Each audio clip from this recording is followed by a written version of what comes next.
Hello. Welcome back, talkers. I hope you're all doing well and that all of you are healthy. Again, this is Teacher Romnick, and for today's lesson brought to you by Talk Academy, we'll be tackling the Royal Order of Adverbs. Now, this is a supplementing information to the Royal Order of Adjectives, which we've already covered in another video. So if you haven't watched that video yet, we have a link to that video provided in the description box below.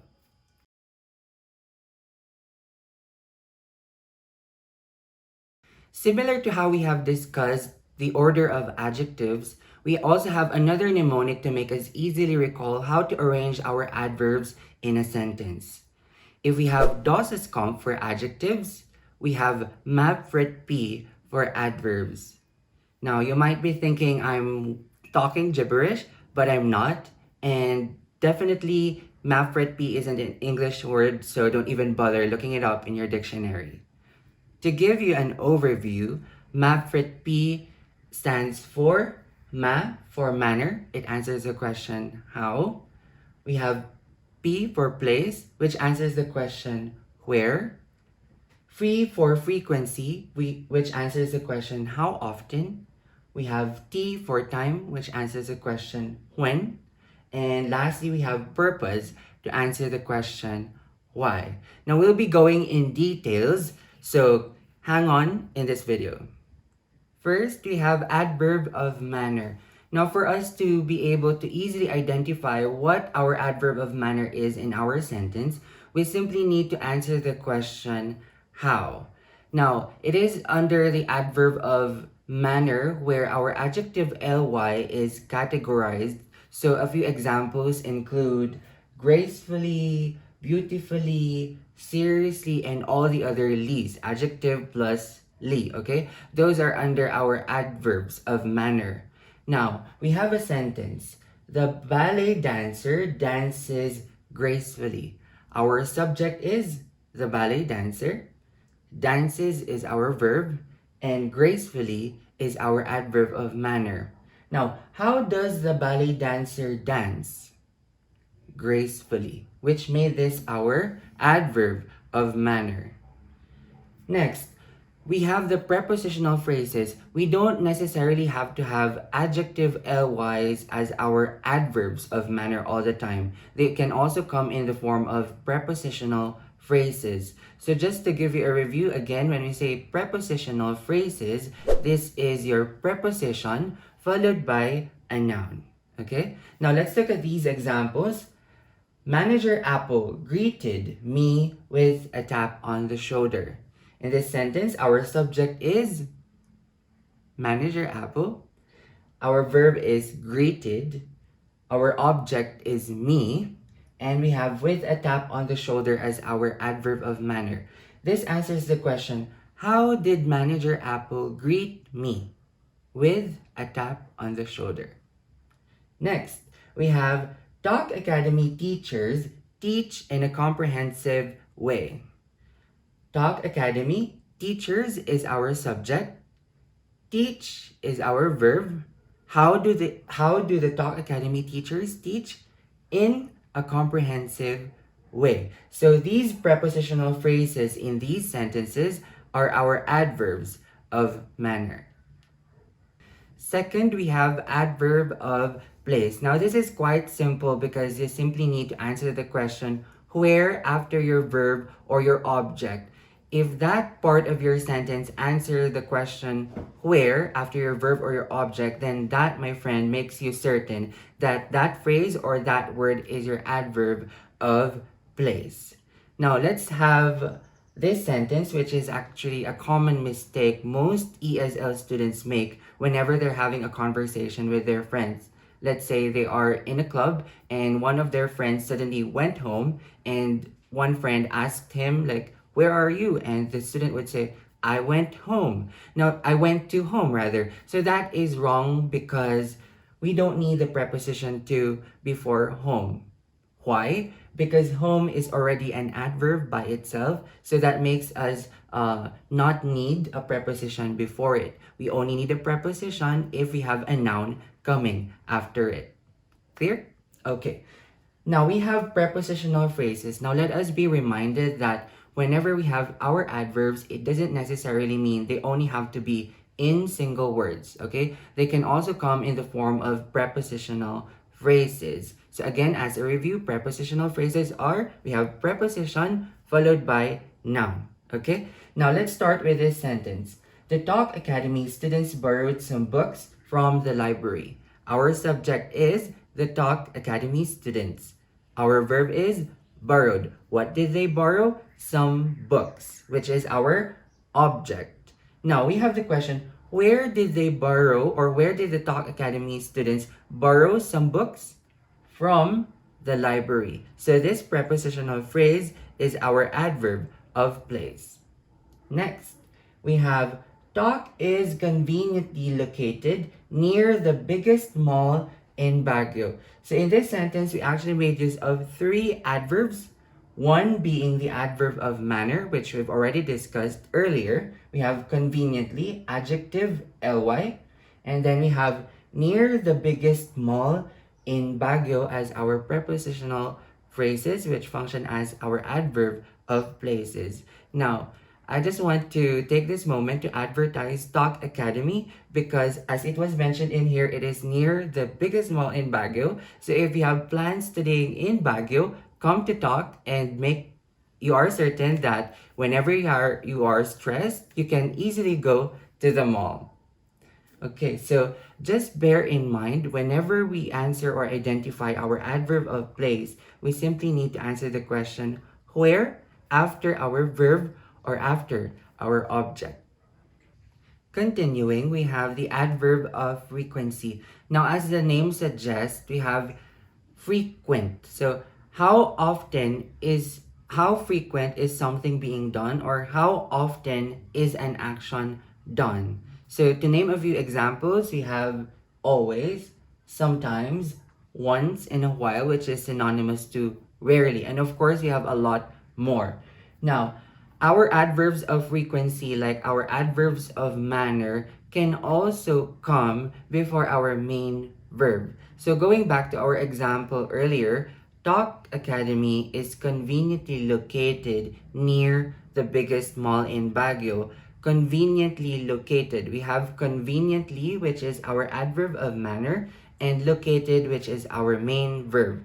Similarly, we can also do that in adverbs of frequency. So let's say the sentence is, the student always studies. So in this sentence, we have always studies. The adverb of frequency always came before our verb studies. So yes, it is also possible to put our adverb of frequency or adverbs of frequency before our main verb.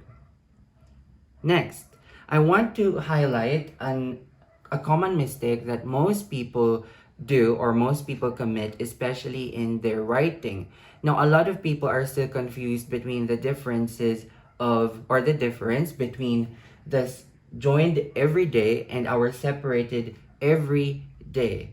Now, our joined every day, our single word every day is actually an adjective, and our separated every day, which means each single day, is our adverb.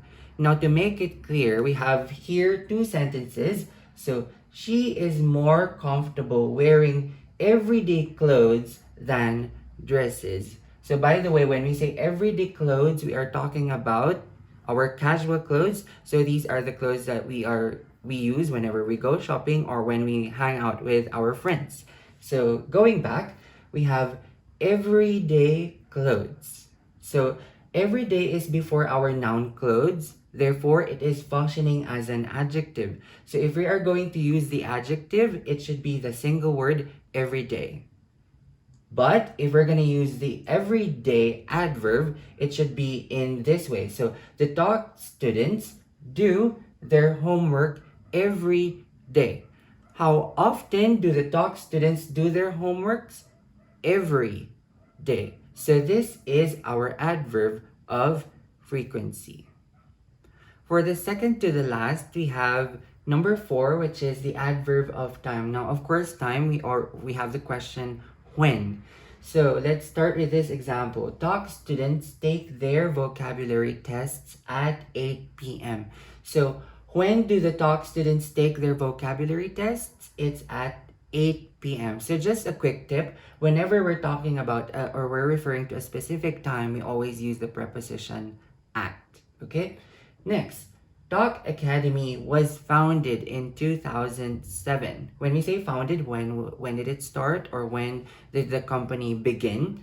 So Talk Academy is our subject, was founded is our verb, and in 2007 is our adverb of time. When was Talk Academy founded? In 2007.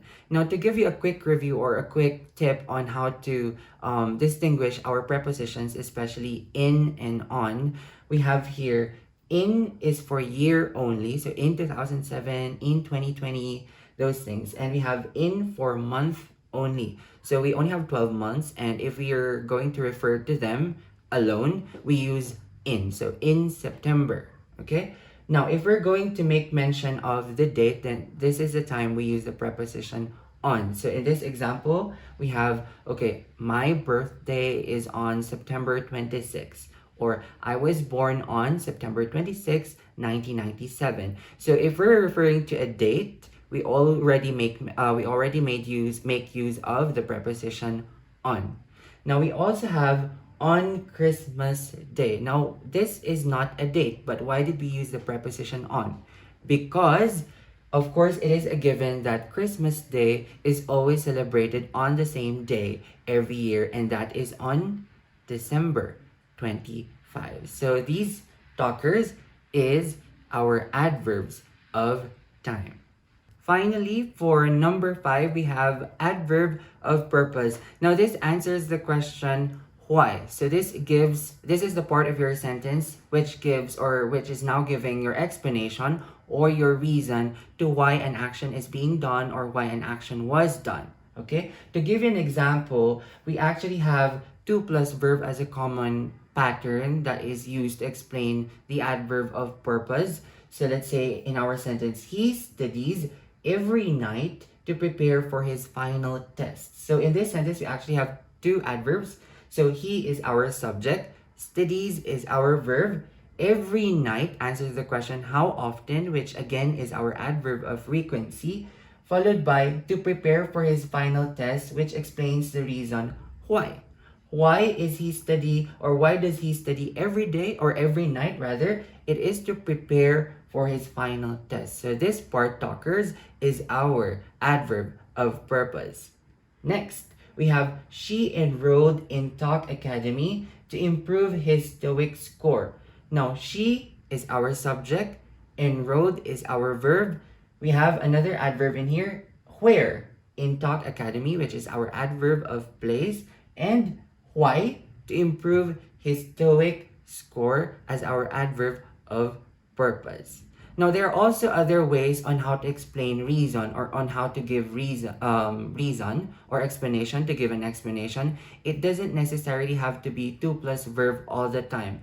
Let's say in this example, they chose Talk Academy because they were impressed with its profound IELTS program.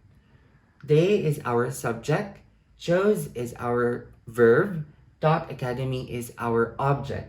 Now, why did they choose Talk Academy? Because they were impressed with its profound IELTS program. So this part of your sentence explains reason or gives an explanation to why they chose Talk Academy. Therefore, this is your adverb of purpose. To conclude everything that we have discussed for the order of adverbs, and as an application of all these adverbs in a sentence, used in a sentence, we have here, the professional swimmer trains vigorously in the town's pool every morning from 5 to 8 to prepare for the national tournament. So if you have noticed, we actually made use of all the adverbs in the sentence, and we have here Ma for, again, manner, P for place, Fre for frequency, T for time, and P for place. Now, where is our adverb of manner? We have here the word vigorously. We have in the town's pool as our adverb of place. Our every morning as our adverb of frequency. From 5 to 8 as the adverb of time. And to prepare for the national tournament, to answer the question why or for what reason, for the adverb of purpose. Now, there are a lot of ways on how to order our adverbs, but if you have many adverbs in your sentence, this is actually the safest way on how to arrange them. Now, as I've mentioned earlier, you can also put your adverbs of manner or your adverbs of frequency before your main verb. That will still be possible and that is still considered correct. Now, this is all for our topic for today, and I hope you were able to learn or get a lot of important information on how to order our adverbs in your sentence. And so if you would like to have more videos like this, please click subscribe to our YouTube channel. And if you would like to know more information about our academy, our company, please refer to the website or the link to the website on the description box below. That's it for today, guys. See you again in the next video.